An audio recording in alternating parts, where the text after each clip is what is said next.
I have a book in me. This is my friend, my brother. Thank you, Kelly and Oliver. I'm a multi-award winning best-selling author. If you want to start a new business, I suggest you write the book on it. God woke me up at 2:30 in the morning and I wrote a book. Some of you got books already. Some of you got novels already. The lead generator is the book. You write a book, you leave a legacy to your children. And I hope you guys listen to these guys so they know what they're talking about. All right, what's up, everybody? It's the publisher here, Mr. Kelly Cole. It's the writing coach, Dr. Oliver T. Reid. Welcome to Books-N-Brothas podcast. Today we got a special guest. We got a homeboy. He goes by Davon. Did I say it right? Yes. Davon. Hey, tell the people, introduce yourself. Tell the people a little bit about yourself before we jump into it. Well, my name is Davon Mungu. Mungu is, it means God in Swahili. And, I'm just a brother trying to, mentor the youth right now, trying to get some things together for the youth, get a little youth program going, have a couple of trade programs for them, things like that. I'm in Greenville, South Carolina. Okay. So, Greenville. yeah, we're trying to get the kids together here so we can, prepare our young black kids for a better future, man. I grew up in a rough neighborhood, grew up, hard in Baltimore, Maryland. That's where I'm from. And, so I'm trying to provide the kids with a better opportunity than I had and, give them the knowledge to know that they can do anything they put their mind to. Yeah. Good stuff, man. Well, thank you so much for being on the show. Real quick, I gotta address the people who, watch this on YouTube. I got a different background. I'm actually sitting on my couch. For those of you who don't know, I got a pinched nerve in my back, and this is the only place that I get relief from it. So sitting at my desk, at my chair, man, it gives me excruciating pain. But right now I'm good because I'm in my spot. So forgive my background, but this is usually how. I don't usually kick it here. So, but we all good, man. We're gonna talk to my man Davon and jump into a story. So, where you said you're originally from? Where are you originally from? Baltimore, Maryland. Baltimore, Maryland. So, give us a little bit of your backstory. Why is it important to you to help the youth at this time? Well, I grew up single mother, father dead, so, you grew up running the streets because that's all you knew. Mother can't control you after a certain age. So after a while, I started getting in trouble, like, most of us, and went to prison. Mm-hmm. I went to prison 13 years. Wow. Did 13 years in prison. And I realized the need because when I was in prison, I seen a lot of young guys come in there. A lot of young guys, they 17, 18, 50-year sentences, Wow. 70 years, 20 years. They haven't even lived life, and they already got a lifetime to go, it seemed like. And some of them got life. So I just realized that we have no real mentors out here. No real brothers are snatching these young guys up, trying to, steer them in the right direction. And of course, I grew up, in a gang culture, So when you join it, you thinking it's about robbing and selling drugs and just looking good, throwing up a sign and wearing a flag, trying to get the girls. You think that's what it's about. Right. But, even though you get the knowledge and the history behind it, it tells you totally different. But, propaganda plays a part. So, I started doing it the wrong way. And I see a lot of these young guys coming up doing the same thing, leading them to prison. So that's what really gave me that passion to want to see my young brothers elevate, because there's too many young guys in there that lost their life in prison, have died in prison, riots and things like that. And I just I was sick of seeing that. So I said, you got to be a part of the solution. Especially when I was the person that, started reading books and gaining knowledge, and the young guys will follow me. And a brother pulled me to the side. He said, "Man, you got these young guys following you. You need to be leading them in the right direction. You need to be showing them the way. Don't just let them do what they want to do while you doing right. You got to make them do right because they'll listen." And I started doing that, and I seen it was effective. So I said, you know what? That's got to be my mission, is to get these kids on the path to greatness. Dope. Even when I left prison, I had to do the same. I had to continue doing that. Dope. What you got, bro? Yeah, I was saying that's powerful, man. I was listening to you, and I was definitely giving a shout out to Greenville because I'm from Charlotte, North Carolina, so Okay. not too far. And then Nope. I'm now residing in the DMV, so I live in Manassas, Virginia, Okay. Northern Virginia, and so repping Baltimore too. So it's like a full circle right here. Yeah. And so Yeah. from that standpoint, man, just I hear the power of what you're saying, because you're saying, hey, you will be a part of the solution. You saw Yeah. all this stuff happening. And what I love about that, I always feel, I'm a Bible believing brother. So I always feel that this is what they call the Thomas generation, which means, you remember Dalton Thomas was a disciple that was like, hey, show me your scars. Or he was thinking that. And Christ Yeah. said to him, okay. And I think this generation is the same way. They want to see the scars. Exactly. And you were able to be on both sides. You did time, 13 years. You was in the street, but then you became a part of the solution. So what? Let me ask you, what is a major thing, man, that you really, as you're talking to that young person that's out there maybe gang banging and not listening, what's the main thing how do you approach it? What's the main thing you do to approach that situation? Well, what I learned you had to go to, if you say you're a part of this, now let's go to the history that you've been given. And if you ain't been given this, then you can't even claim what you're claiming. So let's go to the history of what you've been given. It says that the blood, the word blood, we're going to go with blood because that's what I was a part of. So I can't really speak of the other one. But the B is for black. The L is for leader. The O, of, the other O, our. The D is days. Black leader of our days. Brothers leading others out of darkness. So if that's what the acronyms of blood is, and when you go to the history and we follow the direction of the Black Panthers, some of our brothers was Black Panthers. So if you know that history, then what you are doing is totally wrong. You know that our brothers was cleaning up the streets, protecting our brothers and sisters from predators, from the police, from anybody else who wanted to harm them or do anything to them. That's what we were doing. We wasn't, you can't litter. It was against littering. It was against any, like, disrespecting the elder or even the youth.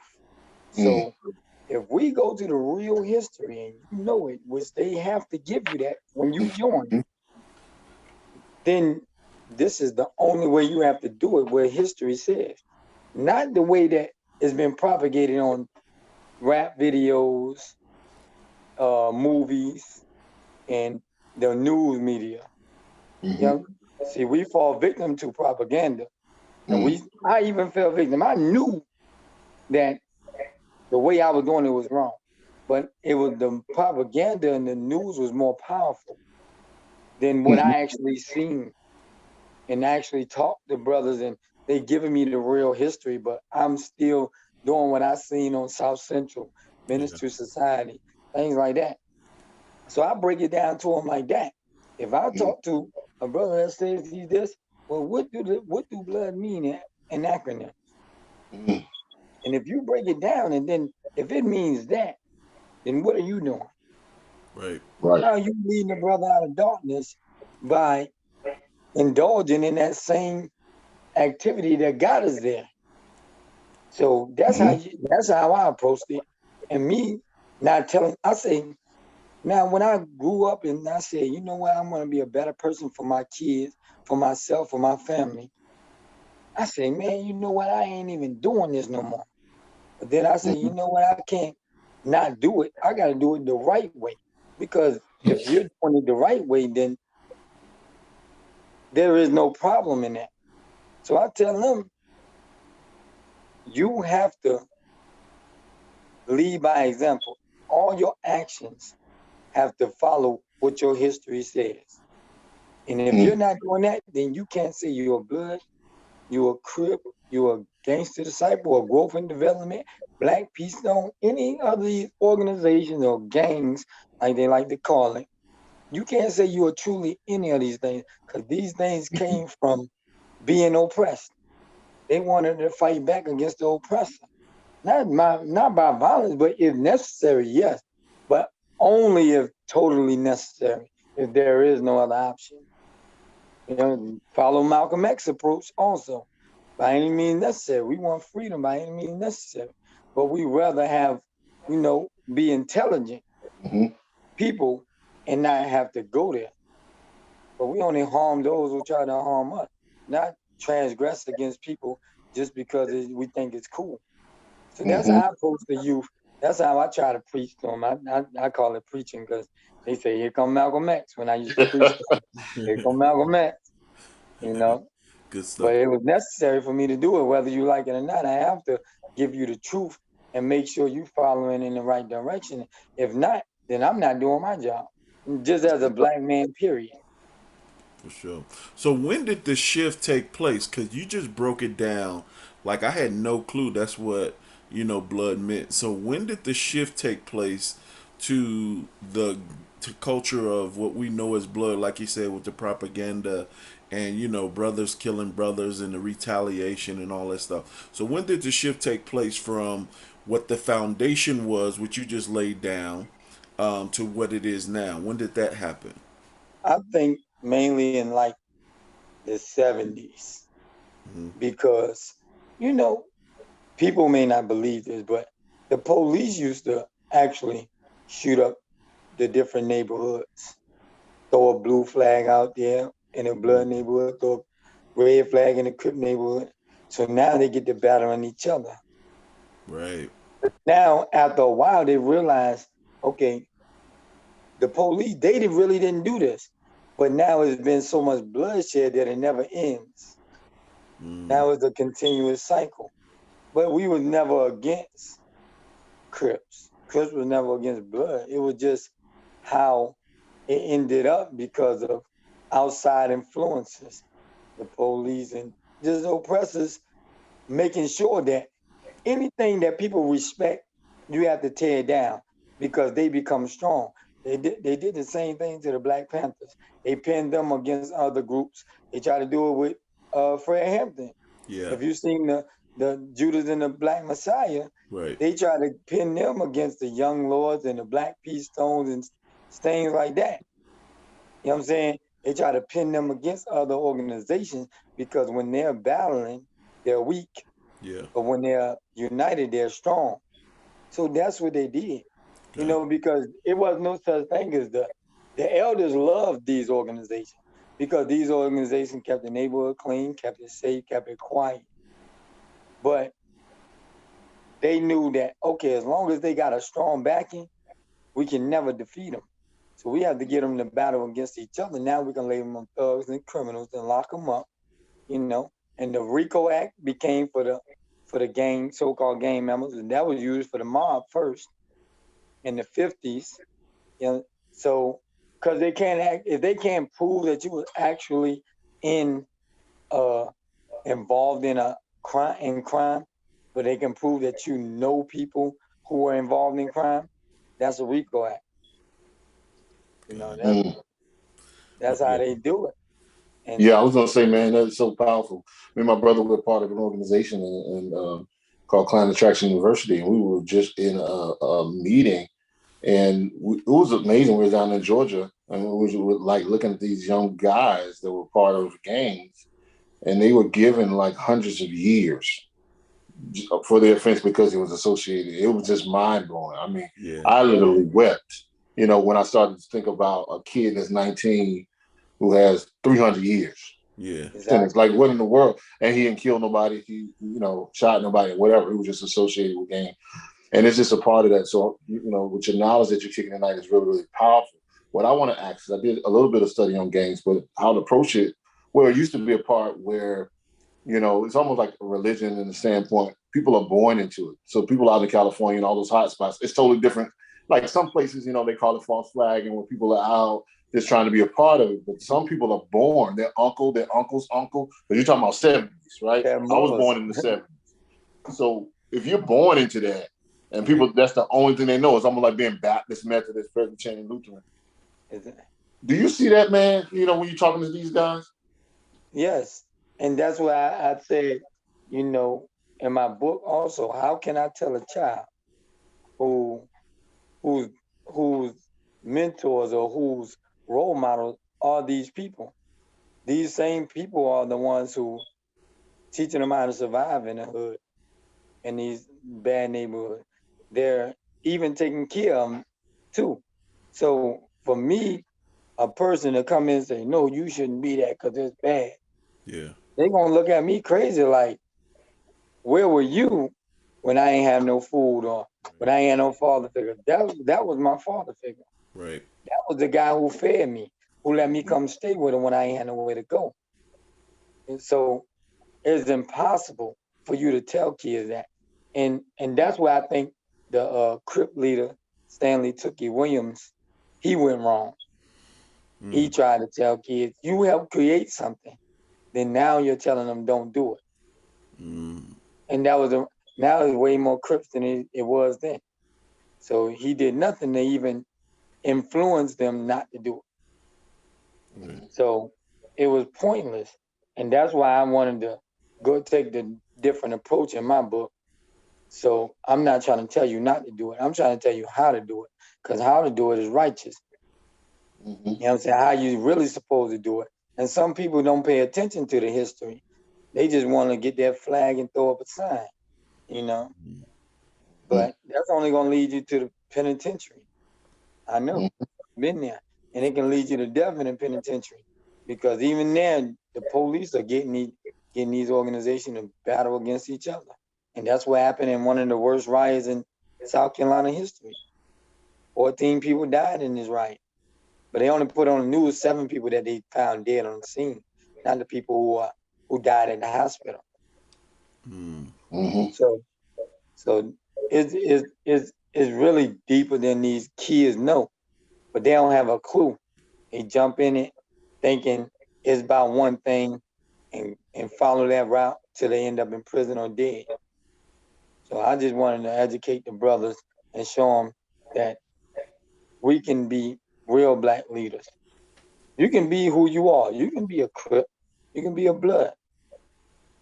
But why you need to look at the elders that's Crip and Blood, the ones who got community centers, the ones who did the free breakfast program, same as the Black Panthers, one who did food drive, toy drives, clothes drive, coat drive. They done it all. So you need to follow in that direction. When they might have done it how you are doing it, but once they got older and they survived and didn't go to prison for the rest of their life, now they realize what I'm really supposed to be doing. So look at the elders.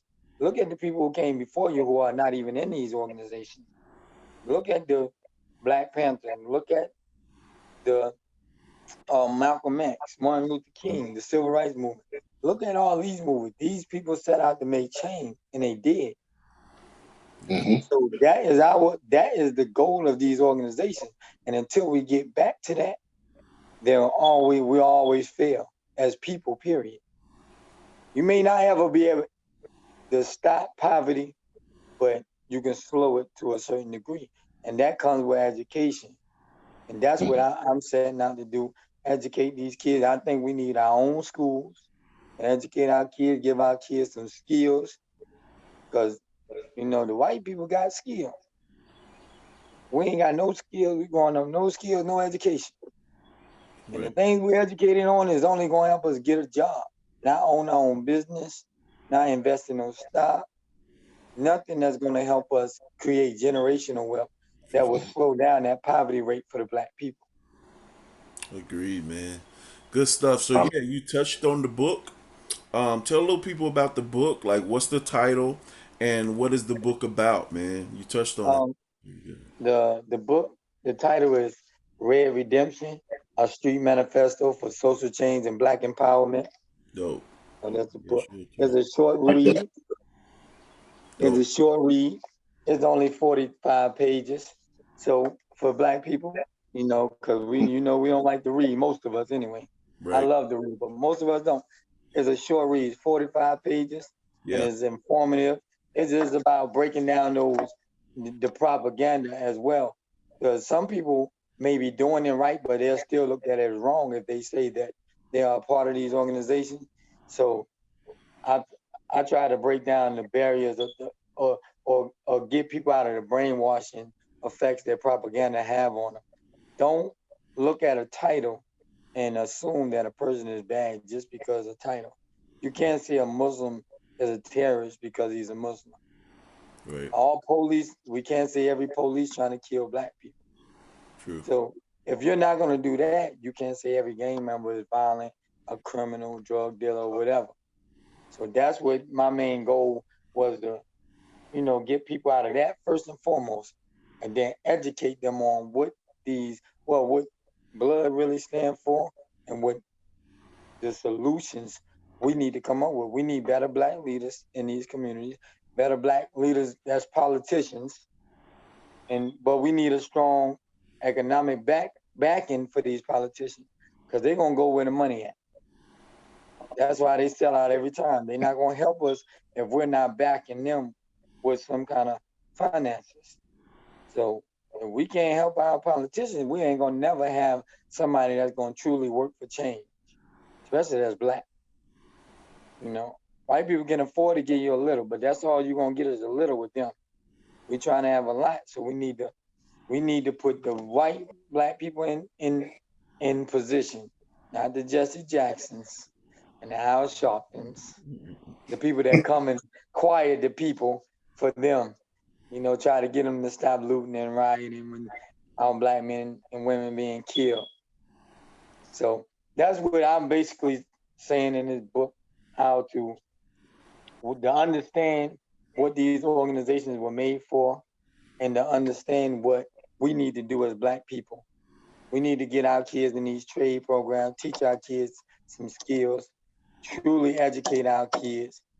And we need to learn how to invest and create generational wealth. If you want a kid to not have to join organizations, we need to make these communities better for them. For sure. If you think these organizations is bad, you have to give a solution. If you ain't a part of the solution, you're part of the problem. You can't tell me what I'm doing is wrong, but not giving me the right way. So that's what my main issue, or I'm bringing up in the book. Give the kids the right way to do things. Show them that they need to be educated. They need to have a skill. They need to know how we can create generational wealth so our kids won't have to go through what we've been through. And the same as, we got to get everybody involved in the community, from the church to whoever. Anybody who says they're for the people, they need to be truly involved in it. Not just bringing them and feeding them. We need to educate them. We need to mentor them. We need to be there for them when they need us. If they call us 2 o'clock in the morning with an issue, we need to be able to answer that phone. Right. If we're in dire need of Black mentors, Black leaders to step up, especially the men. Definitely. What you got, bro? Yeah, I was just saying that it's powerful, man. Hold that book up again. It's powerful. I love it. It's very, as I can see it, man. It's just, it just looks like it's amazing. I had to get my hands on it. From the standpoint of what I like what you did, which is I think that was very strategic, is that it's 45 pages, which is a quick read. Because sometimes it may take us 45 times to read it, to get each page. And sometimes, I write coach, I teach people how to write.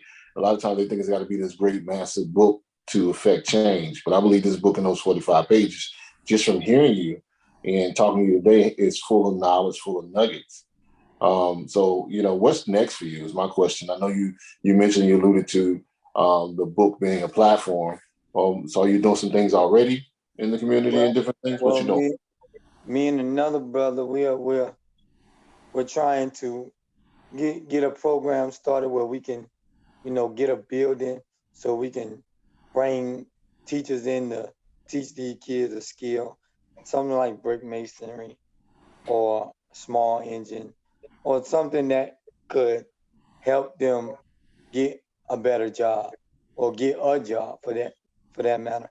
Because I realized like a lot of the reason why brothers turn to the streets, because I was one of those guys who was trying to do better, but it was just so hard to find a job when you ain't got no skill, when you don't have no degrees, or you don't have no connections. So they're just denying you. So I went back to the streets, what I knew. So I wanted to be a part of the solution by helping to teach them a trade and, and mentor them while we're teaching, So that's what we're working on right now. When we're going to be up and running, we don't know. We're trying to get the funds and we're trying to find the building to be able to do these things. But there's a lot of kids that we're reaching out to, and we talk to them on a regular basis, so they'll be attending. Nice. For sure, man. I would recommend too throwing in some entrepreneurships, man, because a lot of kids, especially if you talk about generational wealth, your boss is not going to pay you enough to be their neighbor. Period. Exactly. So if you want to create generational wealth, it starts with entrepreneurship and owning stuff, like you said. So, man, when y'all get it up and running, I don't mind, man. I volunteer my time to do something virtually to talk about entrepreneurship. And me and Doc, I'm sure he don't mind telling them about writing books and, man, how that could become, a product. You give a kid a product. I mean, that's pretty much, if we look at it, that's all drugs is a product. So if you can move drugs, you need to find a hot product. And man, we got so much knowledge, me Yeah. and Doc, between us on how these kids can get their hands on products that they can actually sell in the community. Like starting a t-shirt company. That's not a lot of money, man. I can teach them how to start a t-shirt company for under $100 with Mm-hmm. product in hand. So yeah, man. So I want to say, man, when y'all get it up and running, I'll do something virtually, man, and talk to these kids about entrepreneurship and owning stuff. And That's what we need. they just That's what Right. we need. Sure. We need any brothers that could help us, get these kids on the right track, because they need it. They need it, man. Mm-hmm. definitely, bro. So tell the people where can they get the book, where they can follow you and stay connected with you, and all of that good stuff if they want to Um, be involved in what you do. well, you can follow me on IG, Davon Mungu, and as well as Facebook, Davon Mungu. I'm not really, I'm still a little, you know, new to the social media, but that's where you can follow me. When everything's up and running, you'll see me promoting a lot on there. And you can get my book from Amazon. It's called Red Redemption, a street manifesto of social change and Black empowerment. And I'm the author, Davon Mungu. Amazon and Kindle is on Kindle as well. Dope. So, yeah. This is dope. What you got, bro? I was saying, man, I'm going to get my copy right when we get off of this. You speak my I language. appreciate Like it. my brother said, we're there. When you let us know any way we can help. And definitely, man, I'm all about the youth. I'm all about this next generation. And I spend a lot of my time doing it on the other side, seeing people coming out of incarceration and seeing the tolls that it takes. And you know that from the standpoint of what psychologically happens when you get locked up. It's a whole nother battle from there, and then we have to get another show with you to even really deal with that. But man, I just want to tell you, thank you, bro. I appreciate what you're doing and having the courage. You remind me of a Nipsey, man. So I'm believing that grace fall on you. I was looking at you the whole time. I'm like, man, you remind me of Nipsey also, because you have a lot of wisdom, man. And I believe that this generation is going to kind of suck that up and kind of pick up on that, man. So let nothing stop you, man. That fire that's burning within you, for them days that they tell you no for the building, we ain't taking no for an answer, whatever it may be, because it needs to be there. So I just want to let you know, man, we're keeping you in our prayers and we're supporting what you're doing. I appreciate it, man. That mean a lot to me, man. It's very important that we brothers we support each other, and I appreciate the support. For sure, man. I piggyback on what Doc said, man. You come across as a real dude. And Doc know me. I don't volunteer my time to help nobody. But you come across as a real dude who's really passionate about helping the youth. And I like to connect with real people, man. I don't play around. Even with P, the one who connected you and got you on our show. P a real dude. He got a real heart, man, for people. And so, yeah, man, keep doing what you're doing. Don't worry about the obstacles. It's not going to be easy, as you know, but just keep going. And when you get up and running, man, just shoot us. We'll set up something virtually like this, man. We'll speak to them kids about entrepreneurship. But keep doing what you're doing, brother. Hey, I thank y'all, man. Yeah, P is a good guy, too, man. And I appreciate him. We've been best friends since we were 14, 15. Really? Yeah. Wow. Dope. A long time, about 20 years. Dude. So, yeah. Good stuff. Yeah, dude. Thank you Hey, so I much. appreciate y'all for having me, man. For sure, man. Thank you for coming on, man. It's been great. Like I said, I love when guests come on the show and we actually learn something. Like I learned something, A lot from this conversation, some stuff that I didn't know. And like Doc said, man, we're gonna support what you're doing, man. We're gonna volunteer our time to push that thing. And so one more time, give them your social media, tell them where they can get the book, and we're gonna get out of here. My Facebook is Davon Mungu. My IG is Davon Mungu. And you can get the book on Amazon. It's called Red Redemption, a street manifesto for social change and Black empowerment. And it's also on Kindle. Dope. Everybody, thank you so much for tuning in this week. Make sure you liking us on and following us on YouTube, podcast, iTunes, Spotify, wherever you listen to your podcast, Google Podcasts, Spotify, we're everywhere. Make sure you share this with somebody this week. This is a powerful episode. Yeah. Share it, like it, help us get to 1,000 subscribers on YouTube so we can start monetizing this more. But bro, you got any closing remarks before we get them out of here? No, man, it's been great, man.